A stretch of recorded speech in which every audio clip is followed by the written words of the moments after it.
O Pato está conosco aqui, ele tem parente que mora lá em Ubatuba, na própria praia de Itaguá. Isso, exatamente. E a gente tem aqui informações importantes também com o Vitor Lupato. Agora há pouco a gente conversou com a reportagem que está lá no local do acidente, a Marcela Camargo, que trouxe a atualização para a gente do que aconteceu por lá, o que a gente já sabe, né? Que essa aeronave saiu de Goiás, era uma aeronave pertencente a uma família de fazendeiros do ramo de soja, e eles estavam vindo para Ubatuba, no litoral paulista, quando aconteceu esse acidente. O Vitor Lupato tem mais duas vertentes aqui de informações sobre esse caso, Joel. Ele tem a atualização do estado de saúde das vítimas, eu acho que a gente pode começar por aí, e depois ele tem relatos importantes também de pessoas que participaram do resgate, porque ali é um ponto muito movimentado, não é uma área isolada de praia, né? Então, como a própria Marcela explicou pra gente, tinha salva-vida na areia, né? Muitos pedestres, curiosos, testemunhas do acidente que viram a aeronave pegando fogo e correram, se arriscaram para ajudar essas pessoas, mesmo sem ter a habilidade, a experiência, o know-how para isso. Mas tem sangue correndo na veia, né? E foram lá ajudar. Instinto. Para começo de conversa, a distância aproximada ali do final da pista até a água mesmo do mar, porque foi o local que o avião parou. E a distância também do hospital que recebeu essas vítimas do local do acidente. Lupato, boa tarde. Tudo bem, Joel? Boa tarde para você, para Ana. A gente está já há algumas horas acompanhando essa situação. Chegou primeiro por uma ouvinte aqui da Rádio Bandeirantes, mandou no nosso WhatsApp que estava em Ubatuba e achava que tinha visto a queda de um avião. A gente começou a ir atrás e só uns minutos depois que começou ali a movimentar na rede social esse tipo de situação, você me fez duas perguntas. A distância entre o fim da pista e o começo da faixa de areia e depois do mar. Uma faixa de areia curta, a Praia do Cruzeiro, que fica bem ao lado de Itaguá, não é assim tão movimentada. Mas num acidente como esse, se a gente pode falar em sorte, é o caso do que aconteceu ali. Porque a praça que divide, separa, são duas pistas de uma avenida, uma praça e a praia. Pra gente falar ali em 250 metros, talvez, do fim da pista, já com ali a área de escape e essas duas distâncias. Fala sorte por causa de pessoas na praça. Por quê? Mau tempo e também horário. Porque se tá sol... Ele atingiu a praça em cheio? Em cheio. Tem inclusive uma imagem que mostra o rastro, uma imagem que a gente está mostrando aqui, ó, atrás de onde nós estamos, ó. Ele passa pela praça, pelo chão, praticamente. Inclusive deu para ver que foram 3 pontos de fogo, né? Pegou fogo no fim da pista, pegou fogo na pracinha e depois na areia. Então, por onde ele foi passando, ele foi deixando um rastro de fogo também. E um outro ponto também relacionado à sorte é que não há obstáculos nessa praça. Obstáculos consideráveis a ponto de, através do impacto, matar instantaneamente ali, as vítimas que estavam dentro da aeronave. Ele dá um tranco pequeno no canto de um banco ali, né, que fica em volta de uma parte com grama. Até o vídeo, se a gente vê em câmera lenta, dá para ver mesmo um pequeno tranco, mas não um grande impacto, porque aí poderia ter sido um pouco pior. O piloto pode ter morrido porque o impacto foi bem nessa área que você está apontando. Foi frontal. Um obstáculo nessa praça. Exatamente. Um banco, é isso? É, um banco que fica em volta ali de uma área verde, né? Que tem uma árvore com grama. Esses bancos parecidos com os de praça normalmente. Nossa, mas eu tô vendo o vídeo aqui da explosão.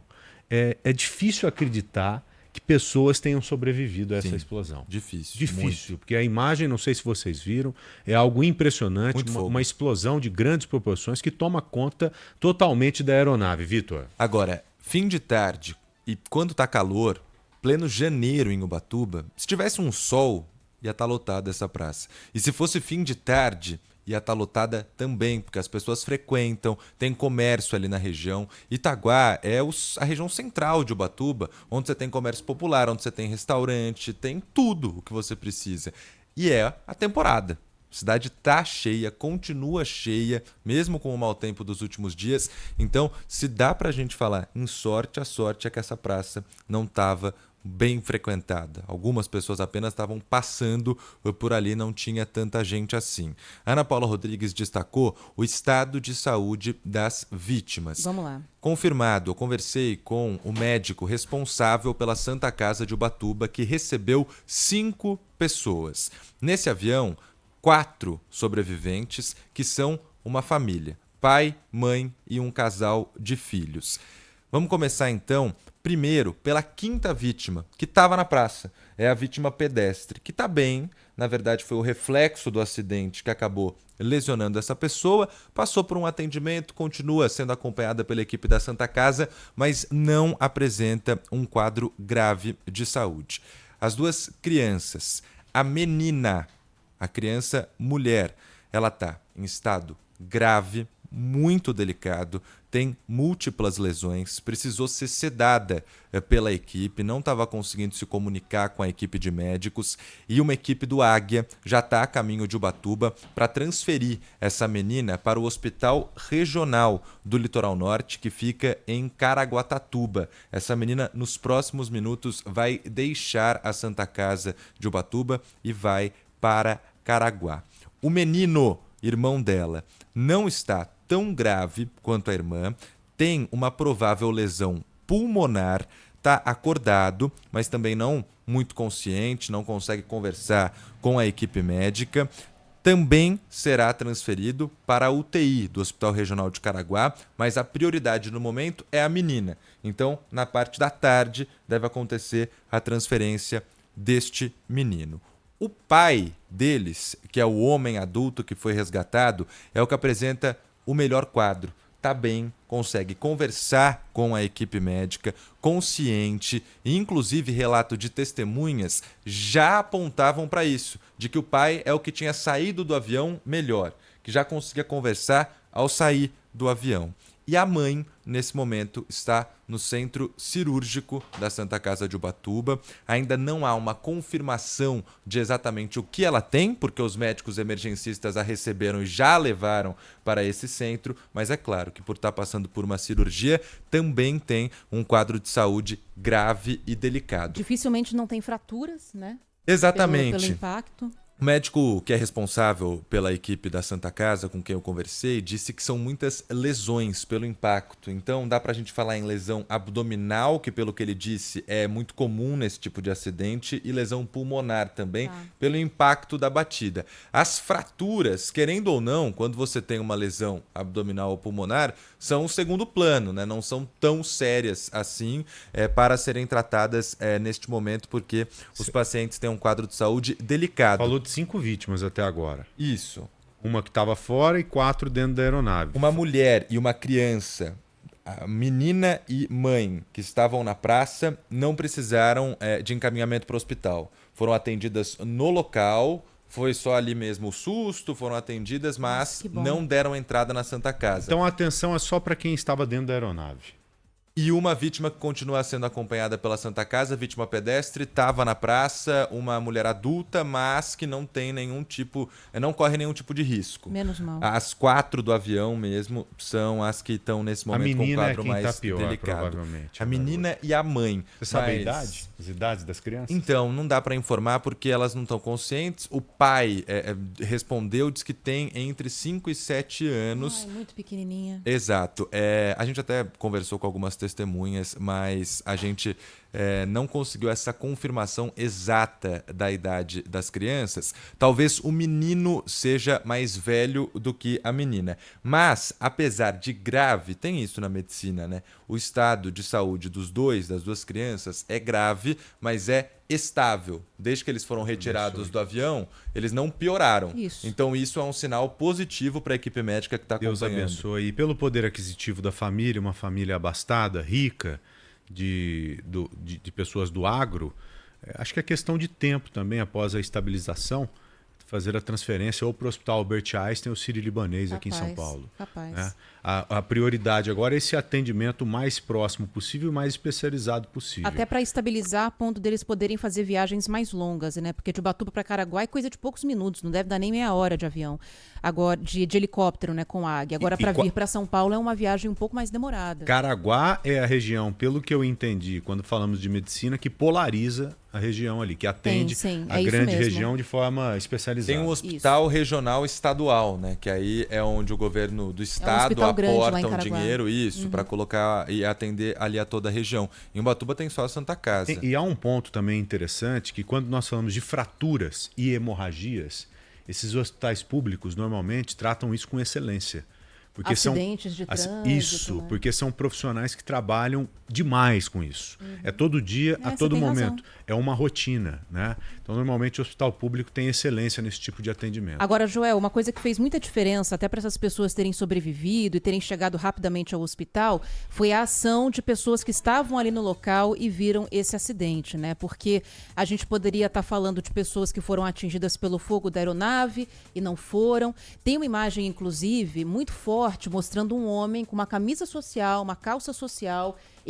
Joel, o avião tá pegando fogo, ele entra no avião pela porta e começa a puxar as crianças para fora. E vocês conversaram, vocês têm um relato desse homem, né, Lupato? Isso, a gente conversou mais cedo aqui na Rádio Bandeirantes com o Pedro Romano, dentro do aeroporto de Ubatuba, que é um aeroporto basicamente de ou avião fretado, pequeno porte, ou avião particular.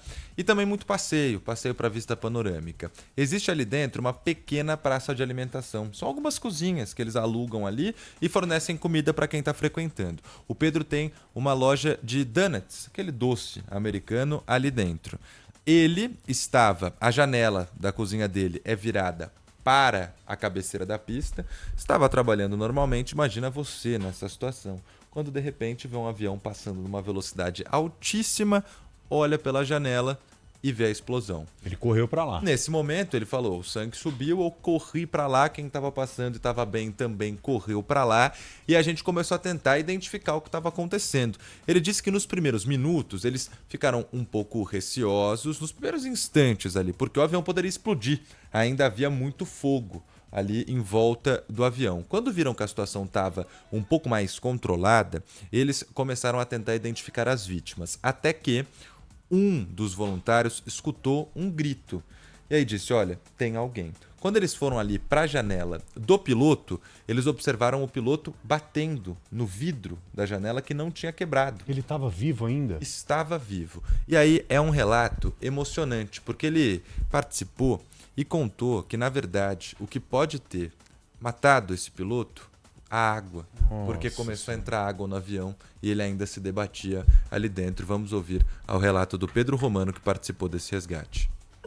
Eu vi o barulho do avião passando muito perto e abri a porta, daí eu vi o avião batendo, explodindo ali na avenida. Ao mesmo tempo saí da cozinha e fui correndo para lá. E a gente começou a ouvir gritos dentro da aeronave.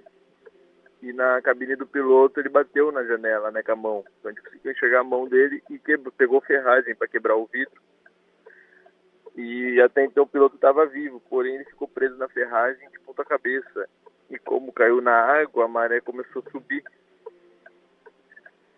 Então a gente teve que fazer de tudo para tirar, mas não conseguia abrir a porta, que ficou emperrada. E a gente conseguiu abrir as outras janelas, e foi onde a gente viu uma moça e as crianças, que a gente conseguiu tirar na hora lá. Junto com a polícia ali, a gente foi quebrando a janela e o que deu a gente foi tentando tirar. Mas o piloto lá a gente não conseguiu. O piloto lá, ele estava preso na ferragem, ninguém conseguia abrir a porta lá. O piloto, ele ficou de ponta cabeça, o avião ficou de ponta cabeça. E a água foi batendo. Quando a gente abriu ali, a água estava já acima do pescoço, né, de ponta cabeça, né, estava cobrindo só a cabeça. Mas conforme a gente foi tentando quebrar mais, tentar tirar ele lá tudo, a água já estava subindo na cintura já, das ondas vindo, tudo e batendo, entrando dentro do avião. A maré sobe rápido, né? Relato dramático, gente do céu. Imagina esse rapaz agora, daqui para frente. Ele vai enfrentar. Ele precisa de um suporte psicológico sério, viu? Pode ter certeza. Ele chorou e não foi à toa. Ele viu uma pessoa morrer na frente dele e ele tentando resgatá-la. Ele viu em algum momento que poderia salvar a vida daquela pessoa, mas por uma fatalidade, infelizmente, isso não foi possível. Mas ele salvou de outras. E eu espero que isso seja levado em consideração, porque se não fosse a ação deles, esse pai, essa mãe, essas crianças que estavam dentro da aeronave teriam também ficado ali com a água subindo na aeronave, né? Aconteceria o mesmo, né? Aconteceria o mesmo. E aí, a gente conversando com ele, ele disse que a água foi subindo e o ritmo em que a água entrava no avião era muito mais rápido do que saía. E aí, por não ter, claro, né, o know-how, não saber como resgatar uma pessoa, foi preciso a chegada aí do Corpo de Bombeiros para tentar tirar o piloto que estava preso nas ferragens. Enquanto eles esperavam por essa ajuda, ligavam para as emergências, eles disseram, bom, vamos quebrar todas as janelas do avião para ver quem está dentro. Muita fumaça. E aí ele disse que ele e mais 4 dentro do avião. Se eles não quebram, então as pessoas morreriam no mínimo intoxicadas. E aí olha isso, não é fácil quebrar a janela de um avião. Aí, o que fez? O Pedro e mais 4 voluntários que tinham chegado ali no momento pegaram barras de ferro que eram destroços do próprio avião. E que rebentaram a janela. Partes do avião que tinham caído pela praça ali, pelo começo da praia. Ficou pedaço de asa para trás, não E eles foi? começaram a bater com essas barras de ferro na janela do avião até conseguirem quebrar. Foram quebrando uma por uma até que encontraram a menina e a mãe. A mãe, aparentemente consciente, mas com dificuldades, não conseguia se comunicar, colocou a cabeça para fora para respirar. Nossa. E aí foi nesse momento que eles começaram a pensar como que tirariam essas pessoas de dentro do avião. Vamos escutar o relato do Pedro Romano. Quando a gente não estava conseguindo mais tirar ele tudo ali, a gente começou a quebrar as outras janelas. E quando quebrou a última janela lá do fundo, da cauda do avião, foi que a moça apareceu com o rosto para fora. Quando a gente abriu, tava tudo preto no avião. Quando a gente quebrou a janela, tava tudo preto, saindo fumaça. Sendo que nessa mesma hora que a gente quebrou, a moça, ela foi a primeira coisa a tirar a cabeça para fora ali, para respirar. Por causa que não dava para ver as coisas lá dentro. A gente conseguiu enxergar quando a fumaça foi saindo. A menininha, que foi a primeira vítima a sair do avião, foi a menina que saiu pela janela. E aí depois foi o outro menininho que saiu pela janela também. Depois o casal, foi o rapaz e a moça. E aí ele contou que no desespero para tentar tirar, né, as crianças conseguiam sair pela janela. Mas o pai e a mãe, não, né? Um avião de pequeno porte, a janela é pequena. Então primeiro puxaram ali a menina, que é uma das irmãs, filha do casal. E aí, na hora de puxar o menino, sobrou no colo do Pedro. O Pedro saiu correndo com esse menino, levou ele até a ambulância para que ele fosse rapidamente, prontamente levado à Santa Casa de Ubatuba. E aí depois, já com a ajuda do Corpo de Bombeiros, os dois, né, o pai e a mãe, conseguindo respirar com a cabeça para fora da janela, que aí eles conseguiram abrir a porta mesmo do avião, né, dando aquele tranco, e aí tiraram o pai e a mãe de lá de dentro. Mas o Pedro Romano está muito impactado, né? Emocionado, como a gente conseguiu. O nome desse rapaz é Pedro Romano? Isso, a gente conseguiu acompanhar, né? Que ele está muito emocionado, com certeza é um trauma daqueles que a gente leva para a vida toda e precisa tratar muito bem desse trauma, porque é uma situação que ele serviu como um herói, mas que também é muito difícil, uma situação muito complicada.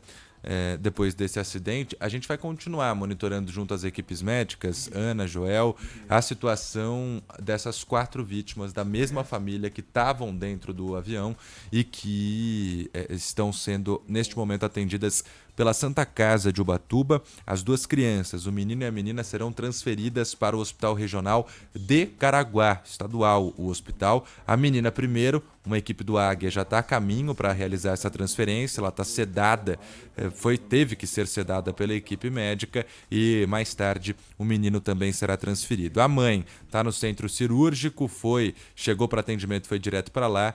E aí depois o pai está bem, conversa, consciente, é quem está ajudando a equipe médica também a entender um pouco melhor a situação. Ótimo, a gente torce